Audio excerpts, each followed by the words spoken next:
குழம்பு செய்கிறதுக்கு என்னென்ன சேர்த்துக்க போகிறேன்னு பார்க்கலாமா? பாருங்கள், 2 தக்காளி எடுத்திருக்கேன், நல்லா பழுத்த தக்காளி எடுத்திருக்கேன்.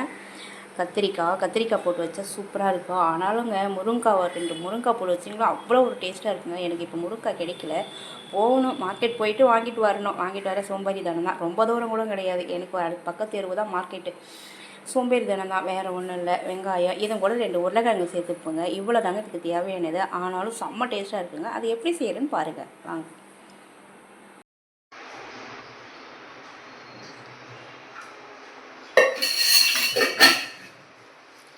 எறா குழம்புக்கு எண்ணெய் தேவையான அளவுக்கு ஊற்றிக்கினேன். இப்போது எறா குழம்பு ரெடி ஆகுது. தாளிப்பு போட்டுக்கலாம்.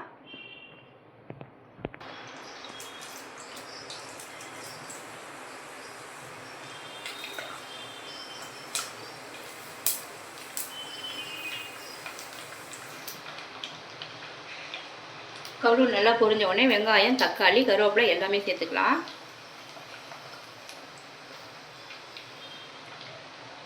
வடகம் போட்டு தாளிச்சா செம்ம டேஸ்ட்டாக இருக்குங்க. வீட்டில் இருந்துச்சுன்னா வடகம் சேர்த்துங்க, இல்லைன்னா கடுகு கூட சேர்த்துக்கலாம். பாருங்கள், வெங்காயம் சேர்த்துக்கிறேன்.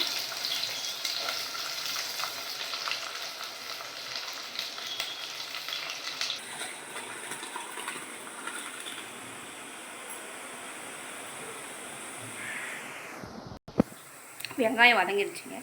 தக்காளி பழம் சேர்த்துக்கலாம். தக்காளி நல்லா குழைய வதங்கணும்.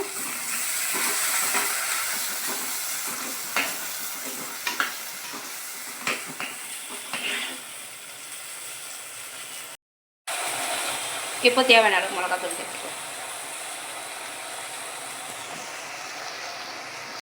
தண்ணி சேர்த்துக்கலாம்.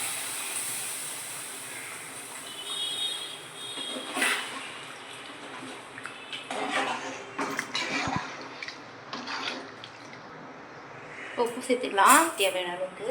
பாருங்கள், இப்போ நல்லா அந்த குழம்பு கொச்சா பிறகு தான் அந்த கத்திரிக்காயும் சேர்க்கணும்.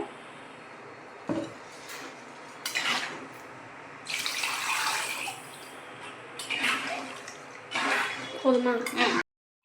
எறா குழம்பு ரெடி ஆயிடுச்சுங்க. இவ்வளோ தான். பாருங்கள், குழம்பு இந்த அளவுக்கு திக்காக வச்சா போதும். எறா குழம்பு இந்த அளவுக்கு இருந்த குழம்பு கரண்டியில் பிடிக்கிற மாதிரி பார்த்துங்க. பிக்னஸ்க்காக சொல்கிறேன், நான் தெரிஞ்சவங்களுக்கு தேவையில்லை. பாருங்கள், நான் அப்படி தான் இது வரைக்கும் வீடியோவில் சொல்லிகிட்டு இருக்கேன். இப்போது கருவேப்பிலையை போட்டு இறக்கி நல்லா கொச்சிடுது பாருங்கள். இப்போ கத்திரிக்காவை சேர்த்துக்கலாம்.